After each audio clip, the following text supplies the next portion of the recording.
वसई शहर महानगरपालिका multispeciality hospital इमारत भूमिपूजन सोहळा आचोळे या ठिकाणी तसेच नवीन प्रशासकीय इमारत व परिवहन भवन इमारत उद्घाटन सोहळा विरार पश्चिम या ठिकाणी दिनांक 10 जुलै 2024 रोजी संपन्न झाला।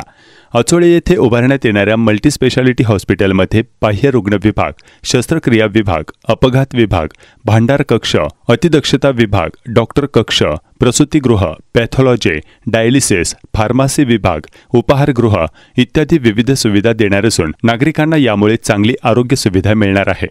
महानगरपालिका नवीन प्रशासकीय इमारत व परिवहन भवन इमारत ही 25,475 चौरस मीटर क्षेत्रफळ असलेली तळमजला +7 इमारत असून या इमारतीच्या तळमजल्यावर बस सर्व्हिसिंग व्यवस्था करण्यात आली आहे।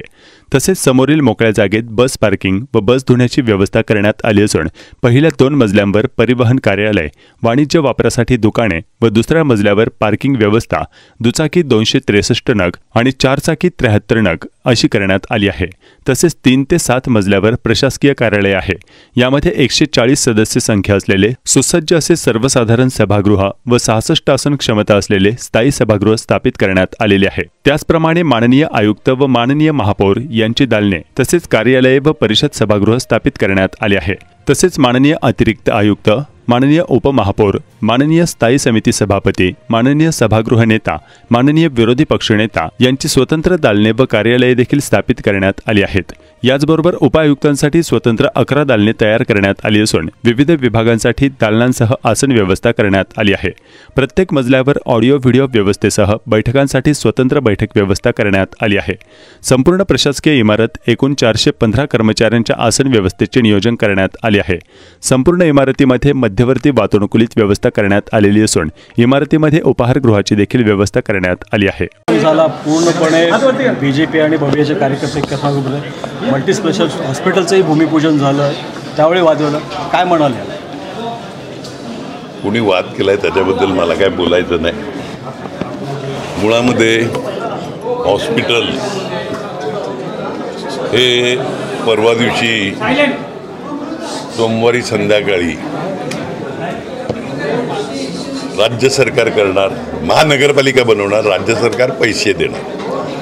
त्यातले 25% 250 कोटी रुपयातले 25% टोकन अमाऊंट म्हणून कलेक्टर ऑफिसला ट्रान्सफर पण झाली।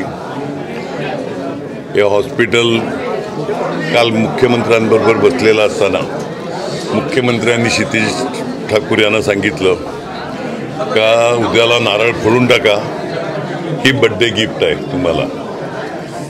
त्याच्यामुळे संध्याकाळी 6 वाजेपर्यंत आम्ही विधानभवनात होतो। 6:30-7 वाजता क्षितिजचा वाढदिवस आहे म्हणून आम्ही आलो इकडे। तर त्यावेळी कमिशनर महोदय आणि अन्य हे कामाला लागले। घाईघाईमध्ये सगळा हा कार्यक्रम केला तो, पण मुख्यमंत्र्यांनी सांगितलेलं का क्षितिजच्या हस्ते नारळ फोडून उद्घाटन करा।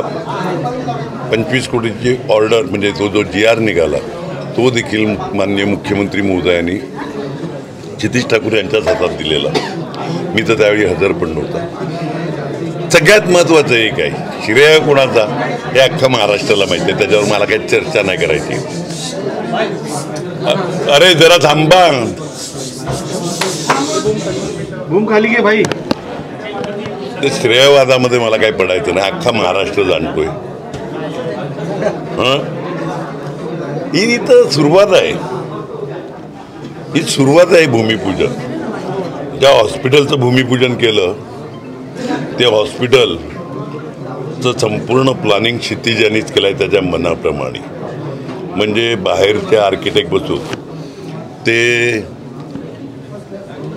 चुकून मी बोलून गेला 200 खाटाचं, त्या आहेत 400 कॉटचं। कदाचित 200चं 250 मिळाले, 400चं 500 केलं असतं। माझी थोडी चूक झाली। एनिवे चूक सुधरवू, ही सुरुवात आहे।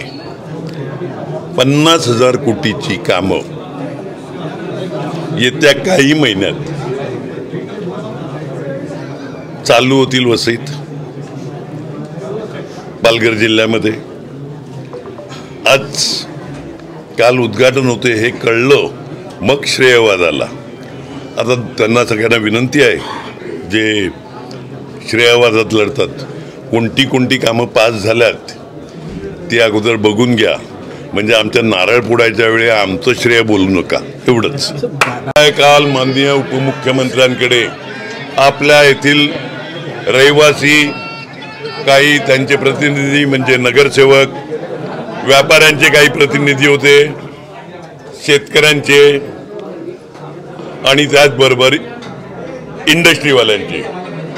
आज आपल्या इकडे 540 मेगावॅट वीज वापरली जाते आणि जी सबस्टेशन कमी आहेत तर त्यातली 2 सबस्टेशन येत्या महिना 2 महिन्यात काम चालू होईल. वसईतलं काही भागातलं अंडरग्राऊंड वायरिंगचं काम चालू होईल. पुढची 2 सबस्टेशन आहेत त्याला आणखीन काही वेळ लागेल, 4 महिने लागतील, 6 महिने लागतील. म्हणजे आज जेवढे स्विचिंग स्टेशन, सबस्टेशन वगैरे आहेत त्याच्यापेक्षा जास्तच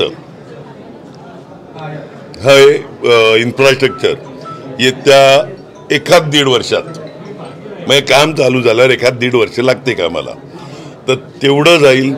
त्याच्यामुळे असलेली विजेची समस्या ही संपेल. राहिला बिलाचा, तर ज्यांना चुकीची बिलं आहेत त्यांनी आपल्या कार्यकर्त्यांशी संपर्क साधा.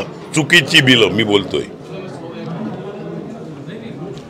संपर्क साधा, त्याच्यावर आम्ही मदत करू. दुसरं काय.